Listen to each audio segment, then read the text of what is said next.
All hail the Woman King! I'll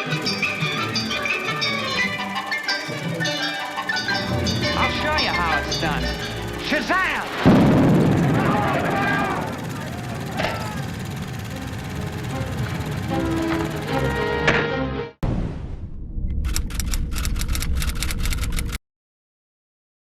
%94 on Rotten Tomatoes. Oh my god. I know, like, look at the disparity here. IMDb, Metacritic, and fucking... I didn't even that shit was a lot lower. It was like 3.1 first.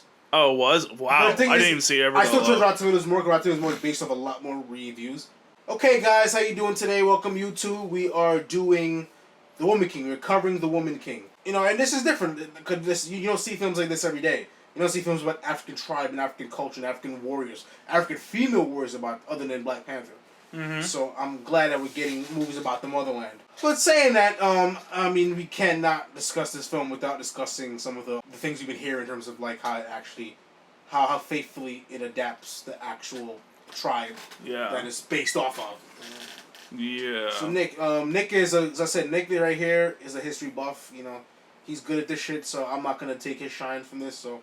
I did research after watching the movie because I wanted the movie to stand on its own 2 feet in my eyes before really judging it. So Same I could view the movie in the 2 different contexts. Same here, but it didn't matter for me because people that I knew told me already. So.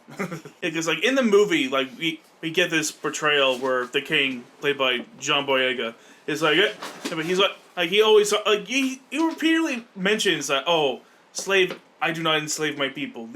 These guys, the bad guys, enslave our people. That is so fucked up. Like, yeah, my brother used to do that, but I don't do that.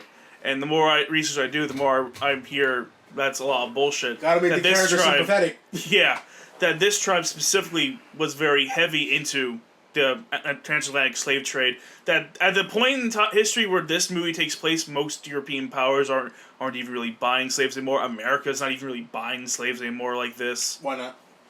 Well, they made it illegal in America, in the really, really early 1800s. This takes place like the 1820s. I was thinking American in the early 1800s.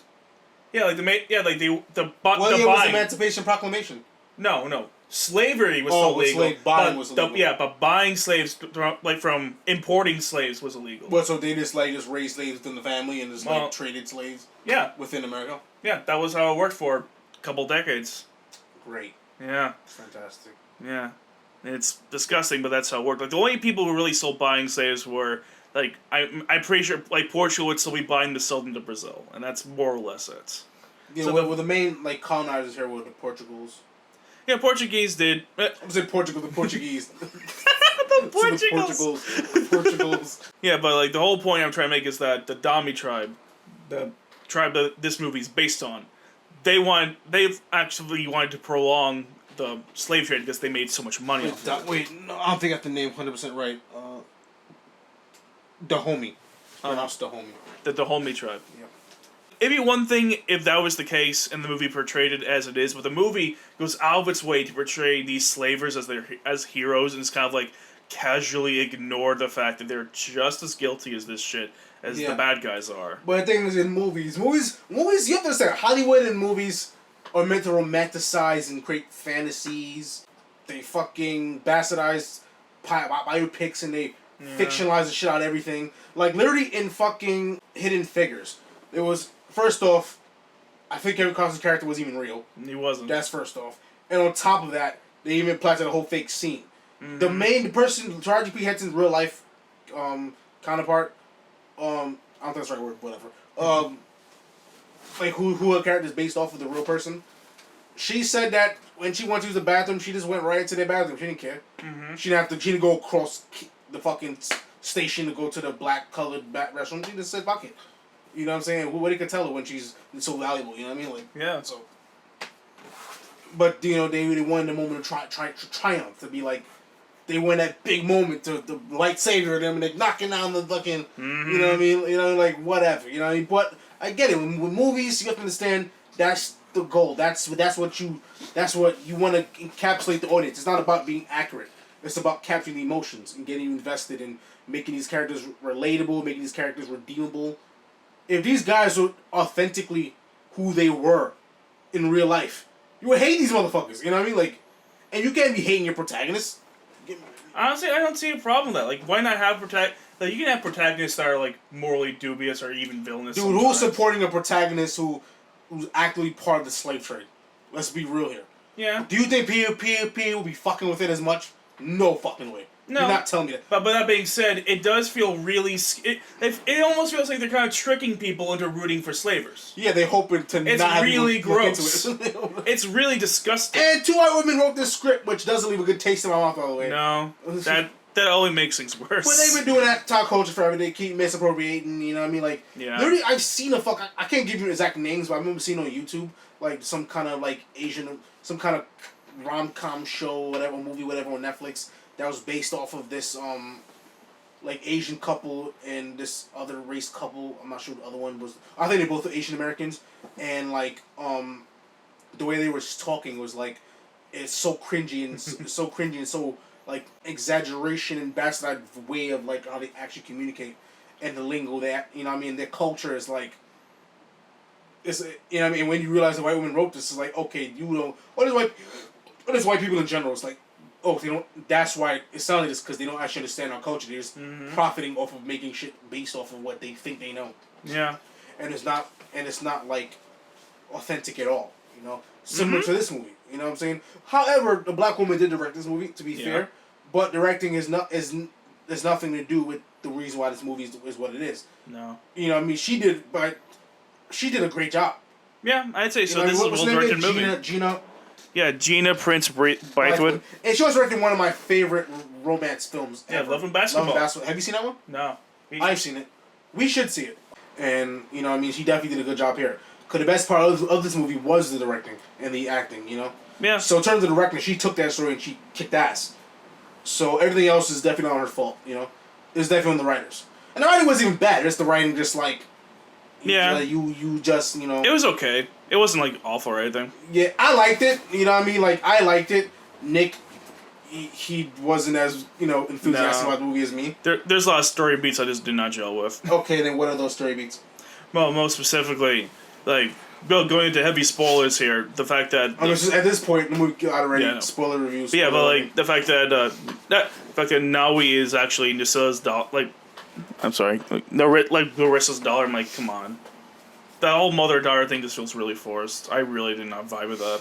Honestly, I totally understand and agree that it is kind of contrived because of likelihood, even though it's believable, but it is believable, but it is like, come on, dude, like, it's too convenient, you know what I mean? It's very convenient. However, because they built them up as characters in the movie, and they had such a good relationship, the fact that they became the actual mother and daughter, because they were acting like mother and daughter before, you know what I mean? She kind of had that motherly daughterly bond, and I do agree that motherly daughterly bond didn't have to be an actuality. Mm-hmm. You know what I mean? They could have just closed this off of that. However, the fact that they became mother and daughter just made it that more like sentimental for me. You know what I mean? Like, I'm a sucker for shit like that. I'm a sucker for the Hollywood emotional cliches. You know what I mean? Like. Now we're not doing this segment here. This is our thing that we're going to do now because I really enjoy doing it. Where we're gonna with bodies. Yeah, we're going to read reviews and we're going to read audience score reviews and, you know, just going to, you know, dissect those, you know what I mean, opinions. Yeah. And, okay, The Woman King, this is her soundbite. The Woman King is a crowd pleaser at its core, intent on entertaining the audience as much as elevating a story that many in its audience may not know. Though they probably still need to do a bit of research. She's trying to say in a nice way that this is not legit at all. Yeah, that's a very diplomatic way of saying that. But I agree. I mean, it is a crowd pleaser. It is a good film, but it's not accurate, which is pretty fucked up. If you're someone who loves action movies that use true events as an entry to a deeper narrative about surviving trauma, defying misogyny, which it did, and overcoming personal torment in the face. I mean, this movie is like a female warrior tribe was the perfect in like a misogynistic, you know, country.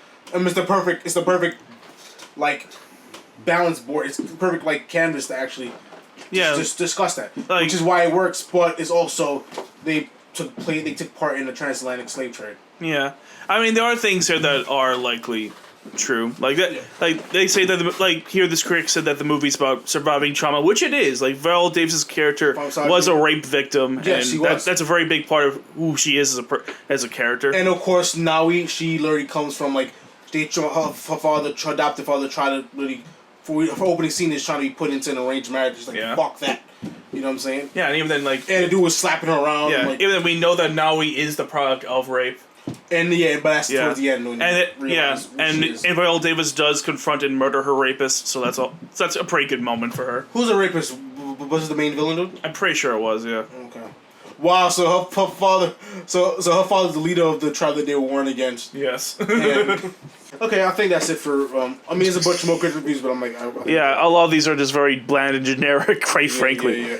I like audience scores more because you get like the real. And the audience scores, you get the crazy shit. Yeah, and that's people go that's insane. What that's I only hear the unhinged people. People with no filter. Okay, all right. Predictable story, difficult to understand. Accents, good act. Okay, that's nothing. Let's go to the good stuff. Okay, great story and tremendous. Okay, let's go in one bad one. Great story and tremendous acting by the entire cast. Awesome battle sequences. Terry Momensa, what the fuck is that? Little something for everyone. Yes, okay, that's bland as shit. Not worth the my money or time to watch Lies. Not worth the my money. Not worth that's the also, my that's money. That's what I love about these reviews. You get the typos. Yeah, I mean the last one had a typo too. Yeah, but this was a really bad typo. Yeah, not worth the my money. The my money or time to watch Lies. I'm being generous with this. It was not well executed. The great reviews from critics seem to all stem from it being a mostly female cast rather than the substance of the movie. I see a ton of 5-star audience scores that look all the same and generic, so I chalk it up to paid for reviews. Low key, yes, it makes like every Disney movie. Low key, that's like something that you'll probably say. I mean, I wouldn't make it assume. I think I'm assuming that a good chunk of people give high reviews actually like the movie. No, I mean overall point though. What he's making. The movie was nothing short of 5 stars. Everything about it was good. The actors did an excellent job at playing and fitting into the characters. The meaning behind it all was the cherry on top. This has been one of the best movies I've seen in my entire life. Oh, shut the fuck up. If I could rate it a 10, I'd definitely be watching it. I definitely will be watching it again. Oh, God. I mean, fair, but that's cringy. It's not. Come on. Dude, look at the one below. I like Lion King better. I'm done. Yo, let's read the bad reviews, okay? Let's get the fun stuff. I'm good. Not at all. Okay, very well done movie. Excellent acting by all, and excellent directing. Academy Award. Okay, whatever. That's bland. That's boring. Okay, that's boring. A lot of similar comments showed me that the ratings were inflated. Movies was average at best while trying to erase an awful group of people's actions. True. Yeah. My husband and I ate black. What? Okay. I ate black, so it's a beautiful sight to see. My husband and I are black, okay? So it's a beautiful sight to see black actors. Really proofing your work, man. Actress on the movie screen. We absolutely enjoyed Woman King. I respect their acting craft. Hope and pray to see more black actors strive on the screen. You rock, Viola. So this is just Black Power. Yeah. Not a real review. It seems to me that the revision... Okay, this is going to be cool. It seems to me that the revisionist history is more important than telling an important story. That the world could benefit from hearing. Acting was poor to fair. Oh, fuck off. Acting was easily one of the best parts of the movie. Acting was good. The story skipped around, and I thought I easily think that was one of John Boyega's best performances. You know John... Yeah, I know he is. Yeah, he was in Star Wars. Star Wars, yes, and he did a whole bunch of other movies. But yeah, I thought he was great. And I thought he was pretty handsome. No homo. But I just love this whole design, man. I mean, like, it made black look beautiful, man. Anyways, okay. It seems to me that the revisionist history is more important than telling an important story that the world could benefit from hearing. Acting was poor to fair. The story skipped around and was far too difficult to follow. Not really. Overall, save your money. There are many things one could do with the $15. And first of all, I paid $18 for a movie. I don't know what you saw, and that was standard.